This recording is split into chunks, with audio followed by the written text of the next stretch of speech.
Aries Rising, this September's eclipse will shake two areas of your life: your friendships, groups, long-term goals and income, and your creativity, romance, and self-expression. Eclipses are not small events. They work like reset buttons. Something can end suddenly, something new can come out of nowhere, and the effects can last for months. If you keep holding onto something that is over, the break might feel painful or sudden. If you accept the change and let go, the process is easier. Why eclipses feel unstable? Eclipses happen when Sun and Moon aligns with Rahu and Ketu, the karmic points of growth and release. Now, I will not explain about Rahu and Ketu here because I already made a full video about them. You can find the link in the description, pinned comment, or on the screen right now. But here is the short version. Eclipses speed things up. They bring forward what was already building. The weak parts of life can collapse fast. The new doors can open just as quickly. That's why the eclipse season feels so unstable, and it can shake you for months after that. So what it means for Aries Rising? For Aries Rising, Rahu is in your 11th house. This is growth through groups, networks, teamworks, and income from collaboration. Ketu is in your 5th house. This is the release in romance, creativity, and the need to be always in the spotlight. So what does it mean in practice? You may join a group or community and suddenly your project or your idea gets more attention and support. Or you may step back from a romance that keeps repeating the same patterns. Yes, it might feel like a loss, but it clears space for better connections. You may move away from being the star of the show and you might become a mentor or guide. Less applause in the moment, but much more influence long term. The 2 weeks between the first and the second eclipse are the most unstable. This year it's happening between September 7 and September 21st. What events might happen in Aries Rising line? Your friendships might break suddenly. Group dynamics shift fast. A romance may collapse. A creative project or your idea can stop overnight. What should you do during this time? Don't launch big projects or make new commitments. Don't try to glue something back together if it's clearly ended. Use this time to observe, not to act. Think of it like of a storm. Wait for a clear sky before making any decisions. When analyzing how eclipse will affect you, we don't just look at the houses. We also check the rulers of those houses because they show the deeper story. Your 11th house is ruled by Saturn and your 5th house is ruled by Sun. If Saturn is strong in your chart, the right groups can bring you growth, income, and stability. If Saturn is weak, you might feel less support from the groups or from your friendships. If your Sun is strong, you naturally shine even if you step back from a challenge. But the problem is your ego might not want to step at all. And if your Sun is weak, you might feel invisible or rejected at first, but later you see that it was actually a protection, clearing space for healthier recognition. Additionally, when analyzing an eclipse and what effects it will have on you,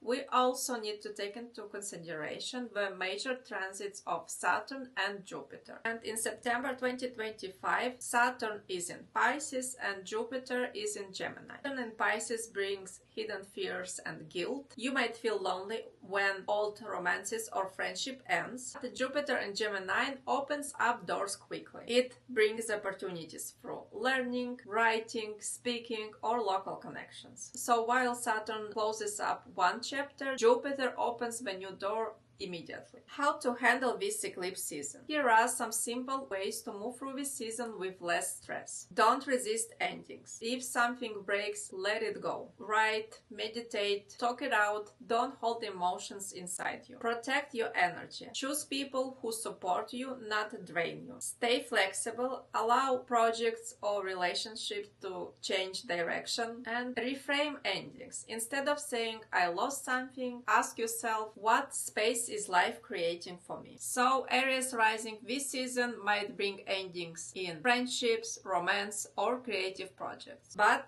every ending clears space for new groups, new goals, and healthier relationships. And if you have planets in Leo or Aquarius, this shift will be even stronger. The more you let go, the easier the season will be for you. For full explanation of Rahu and Ketu, don't forget to watch my previous video. You'll find the link in the description, pinned comment, and on the screen.